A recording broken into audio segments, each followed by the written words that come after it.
Catherine Bernardo, binulgar nga po ang tunay na ugali nitong si Daniel Padilla. And before that mga kaibigan, please don't forget po to like and subscribe and always pong pahit ng notification bell para updated kayo sa ating mga daily celebrity Pinas update.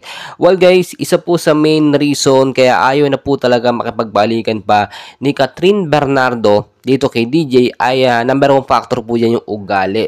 Ayon po kasi sa ating mga nakuhang mga source, no, ay kapag nagkakainitan daw po sila or may misunderstanding, etong si DJ at Catherine noon, madalas po nakakapagbitaw ng hindi magagandang salita itong si DJ, no, minsan napapasigaw pa, which is normal lang naman sa isang magkasintahan or mag-couple. Pero syempre, no, ang pangit din sa side ni Catherine Bernardo na yung masisigawan siya ng gano'n na hindi naman niya siguro gustuhin na mag-away sila.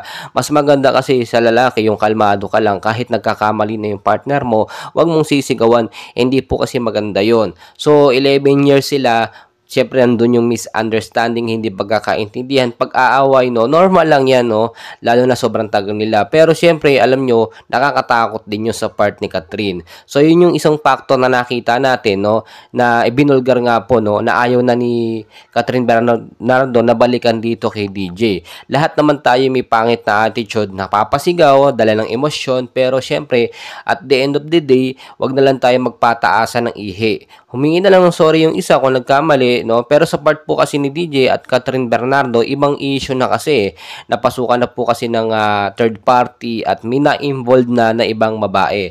Napakahirap na po nun. Saka hindi lamang po kasi ilang beses, no? Isang beses binigyan ng chance ni Catherine itong si DJ. Napakaraming beses na nga po. At paulit-ulit na lang po nangyayari yan, no? Kapag Tatak Padilla kasi, alam nyo naman, no? Babaero po talaga yan.